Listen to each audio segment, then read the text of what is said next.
Jamaah. Alhamdulillah. Alhamdulillahirabbil alamin. Kita masih di Islam itu Indah dan sekarang saatnya ngebacain lagi nih pertanyaan dari jamaah. Insya Allah dijawab lagi sama guru-guru kita. Yuk kita masuk lagi ke segmen Tanya Dong Ustaz. Kami semua tanya dong Ustaz. Aminin ya. Amin. Itu tadi. Tapi tadi banyak yang nanya sama di sosial media Islam itu Indah. Itu tadi doanya apa sih ya wadud ya kan? Ya Dar Arsyil Majid itu adalah doa tajir masyhur, pedagang yang paling handal. Jadi kalau amalin itu insya Allah jadi pedagang yang paling handal. Masya Allah. Ada juga yang nanya tadi, Apa? Ustaz baca berapa kali la ilaha illallah 300. Oh gitu. Masya Allah. Kok gak ada yang nanya ke aku ya? Aku bacain Bapak kan aja deh. tugasnya aminin ya. Iya. Amin ya. Ini ada dari Instagram Mbak Allah. Assalamualaikum Pak Ustadz, saya sudah melakukan istikharah untuk menentukan pilihan, tapi kenapa mimpi yang saya dapat berbeda dengan keyakinan hati saya? Doa apa yang bisa meyakinkan pilihan terbaik yang dikehendaki Allah? Apa saya harus mengikuti kata hati atau sesuai mimpi yang saya dapat dari sholat istikharah? Terima kasih Pak Ustadz. Gimana nih Ustadz Maulana? Sebenarnya gini, salat istikharah itu memang biasanya jawabannya di mimpi. Sebenarnya pada hakikatnya istikharah itu bagaimana kita memantapkan hati. Memantapkan hati. Dan kalau kita mau lihat apakah hasil istikharah ini benar tidak, maka lihat posisinya. Apakah yang kita pilih itu, cari siapa pilihan itu yang mendekatkan diri kita kepada Allah. Kalau ini kayaknya dekat kita kepada Allah. Kalau ini enggak, berarti ini yang cocok. Karena kita harus sesuai keinginan Allah. Ya. Kemudian yang ketiga, usahakan bukan hanya memantapkan hati. Atau yang kedua adalah mengarahkan kita makin dekat dengan Allah. Bukan yang menjauhkan kita dari Allah. Ya. Yang ketiga adalah yang mengarahkan kita kepada kebaikan. Masya Allah. Tunggu dulu. Catat ya. Malam Senin, Ya. karena hari Senin itu sudah masuk 1 Rajab. Yap. Hari Ahad tanggal 22, tolong malamnya hidupkan malam 1 Rajab, tidak dimatikan hati. Malam Barorah. Malam Baroroh. Mbak Loro, dicatat ya, diingat Catat, ya, jamaah. catat. Dan Malam 1 dilakukan, Rajab. Insya Allah. Ada pertanyaan lagi sekarang lagi. So imut ya. Sekarang dari Instagram @eyanguti67 nih.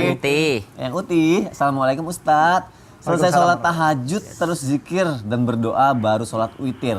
Apa boleh kalau setelah tahajud terus sholat witir dulu baru zikir dan doa? Tapi apakah saat seperti ini doa mampu menembus ke langit Ustadz? Mohon penjelasannya Pak Ustadz. Terima kasih. Habib Usman gimana? Bismillahirrahmanirrahim. Allahumma sholli ala Muhammad wa ala Muhammad. Yang biasa saya lakukan dan saya diajarkan oleh guru-guru saya bahwasanya diawali dengan salat taubat 2 rakaat. Tahajudnya mau 4, mau 8, mau 12 bismillah dikerjakan, mau 10 bismillah. Habis itu ditutup dengan witir 3 rakaat, 1, 2 dan 1. Maka setelah itu baru dia doa dan zikir dan doa. Maka ini adalah yang sempurna. Dan siapa orang yang berdoa sepertiga malam, niscaya doa dikabulkan oleh Allah Subhanahu wa taala. Jadi tadi betul tuh. Dia taubat dulu, dia hajat, dia tahajud, dia witir 2, 1 dengan 3. Atau dia mau witirnya ditambah lagi juga boleh bismillah. Oh, Masya Allah. Jadi urutannya seperti Betul. itu ya. Kan witir kan ganjil. Baik, Masya Allah. Tapi zikir sama doa jangan lupa. Iya dong. Ente juga sholat sepertiga malam. Insya Allah. Jangan lupa juga. Bangunin ya. Iya. Iya ya.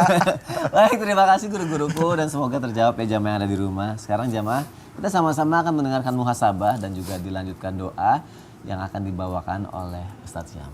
Baik, bismillahirrahmanirrahim. Tabi guru-guruku, jamaah Islam itu Indah yang dimuliakan Allah Subhanahu wa taala. Nabi SAW berjalan dengan para sahabat. Lalu pada saat itu Nabi SAW sedang beristirahat sambil menaruh daripada pedangnya. Lalu ternyata ada orang yang sangat ingin membunuh Nabi SAW. Mengambil pedang tersebut, lalu pedang tersebut ditempelkan ke leher Nabi SAW. Lalu orang ini berkata, siapa yang akan tolong kau sekarang Muhammad? Dalam keadaan terdesak, Nabi cuma membaca 1 kata saja. Nabi cuma membaca Allah. Siapa yang menolong kau? Allah. Dengan 1 kata ini menjatuhkan pedang dari musuh tadi, diambil kembali sama Nabi SAW, lalu ditancapkan ke leher orang tadi ini, subhanallah, tapi dibebaskan sama Nabi SAW. Pelajaran apa yang kita garis bawahi yang sesuai dengan tema kita pagi hari ini yang mulia ini? Maka ternyata 1 kata saja bisa meluluhkan Allah Subhanahu wa taala. Dengan menyebut Allah saja itu sudah menjatuhkan daripada musuh-musuh yang akan membunuh Nabi SAW. Kenapa? Karena bukan hanya lisannya yang menyebut Allah, tapi hatinya juga ikut mengingat Allah. Banyak di antara kita doanya panjang, wiridnya panjang, subhanallah, zikirnya panjang, tapi subhanallah hatinya tidak mengingat Allah Subhanahu wa taala. Doanya hanya sebatas di lisan saja. Hatinya tidak ikut meminta kepada Allah Subhanahu wa taala. Padahal doa itu benar-benar daripada silahul mukmin, benar-benar daripada senjata orang yang beriman. Bukan sesuatu yang ditaruh di belakang, bukan sesuatu yang mungkin bantuan saya mohon maaf cuma doa. Tidak, doa itu adalah bantuan yang sangat luar biasa. Dengan kekuatan doa seorang anak kampung bisa menjadi seorang yang terkenal. Dengan kekuatan doanya daripada seorang ibu, seorang Uwais Al-Qarni bisa terkenal di langitnya Allah Subhanahu wa taala. Dengan doanya seorang ibu kepada Uwais Al-Qarni dikenali oleh baginda Nabi sallallahu alaihi wasallam. Bahkan ketika sekampung senegrinya tidak ada yang tahu dengan Uwais Al-Qarni, Nabi sallallahu alaihi wasallam mengucapkan kepada para sahabat agar sahabat meminta doanya daripada Uwais Al-Qarni. Kenapa? Karena dari doa seorang ibu yang tulus dari hatinya, bukan hanya dari lisannya, meminta memohon kepada Allah Subhanahu wa taala. Mari libatkan hati kita ketika kita mengetuk pintu langitnya Allah Subhanahu wa taala. Bismillahirrahmanirrahim. Amin, ya Allah. Alhamdulillahirabbil alamin. Amin. Allahumma shalli ala sayyidina Muhammadin nabiyil ummi wa ala alihi wa sahbihi wa sallim.